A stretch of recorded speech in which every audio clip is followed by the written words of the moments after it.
Hello, well, welcome back to another episode of Views from the Top. I'm Scott Sturgeon, founder and senior wealth advisor at Oread Wealth Partners.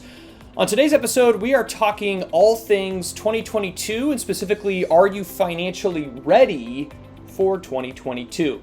So I think a lot of times, and really my intent for these videos is to educate, I think, hopefully, and for you, the viewer, to walk away with some key points that potentially you can implement in your own life.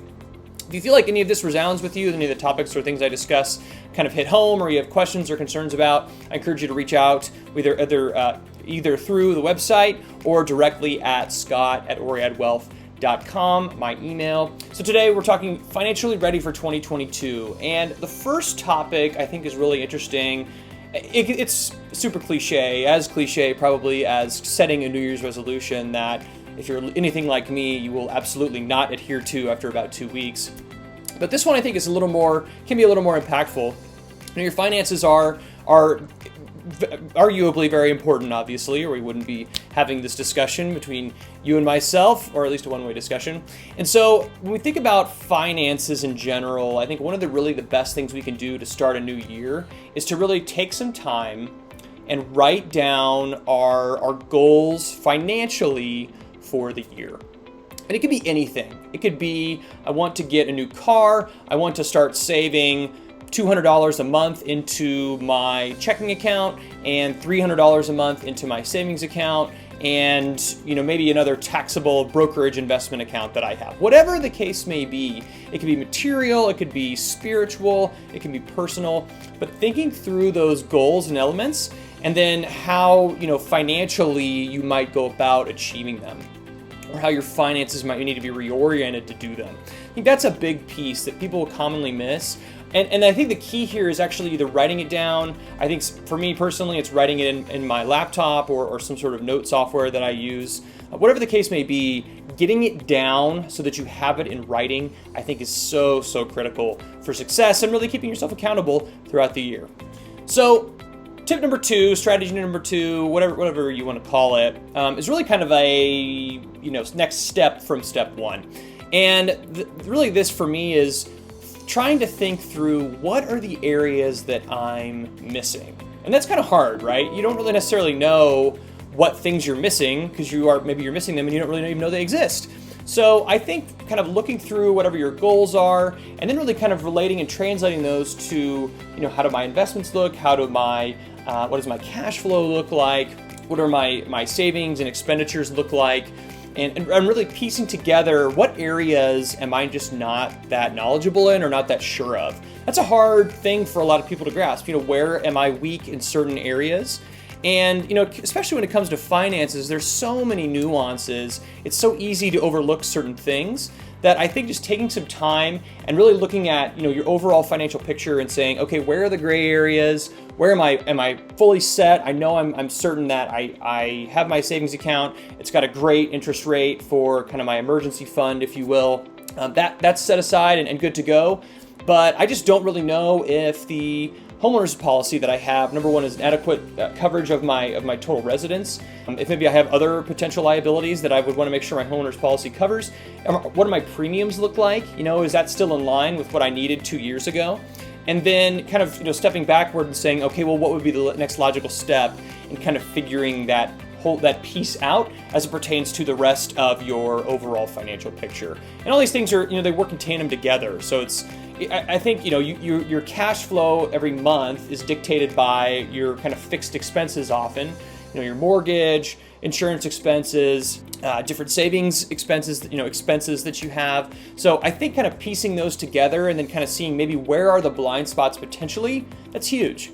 A huge one people miss, if you are on a high deductible health plan, you definitely have access to a health savings account. It's one of the best investment accounts that you could take advantage of from a tax perspective over the long term. So little things like that, implementing those over the long term can be really beneficial. So it's finding those blind spots is key. All right, the third and final financial tip for being financially set in 2022, that's a mouthful. Really, this third one, getting organized, right? And I think I would challenge you to extend that beyond just making sure you rearrange the garage or your dresser is organized, you got the socks rolled up and tight. That's a great approach, don't get me wrong. It's helpful, I think, maybe for decluttering the mind and decluttering the home. Huge advocate for that. My wife is much better at it than I.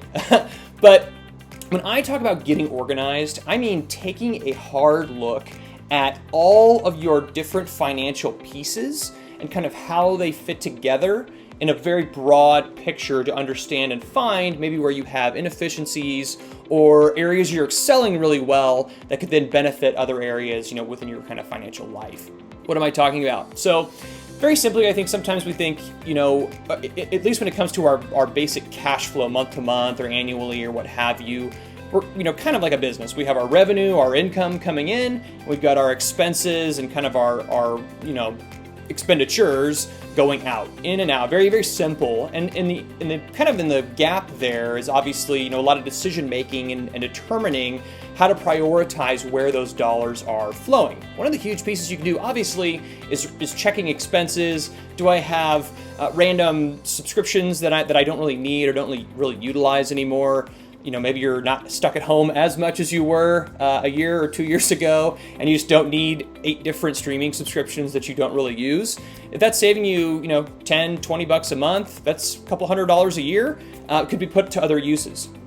Conversely, I would challenge you, if you haven't renegotiated salaries or bonuses or just your comp structure in general, you don't necessarily have to slam your fists on your boss's desk tomorrow demanding a 50% raise, but I think definitely taking even just some time at a very base level, researching compensation structures for your peer group, kind of what you're given your background, your education, your knowledge, your experience, all those pieces. How can those be leveraged in the new year to potentially increase whatever that compensation structure is? Or, asking for more, I don't think is a bad thing, especially kind of given the way that our economy is structured. If you haven't heard, a large labor shortage, especially typically in entry-level jobs, is typically in demand. But I think generally, just from my personal experience and kind of what I've seen, that applies to a lot of different roles. So something to keep in mind. There's nothing wrong with asking for more.